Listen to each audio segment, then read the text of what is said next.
¿Qué pasa, co? Hey. Este vídeo va dedicado al hermano del Dedos de Elfo, a Perro Viejo. En este caso va dedicado a Ramón, que le acabo de dejar con la gorda del brillo. Que sin más, co, de hacer un par de comentarios, decirte que la has subido al cielo a esa gorda, co. La has subido al cielo, co.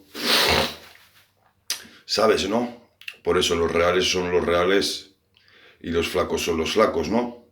Y si tú decías que los flacos con los flacos y una gorda estaba con un flaco, pues ya no era tan real, ¿no? Paso estamos, Ramón. Prrr, lo que sea me hablas.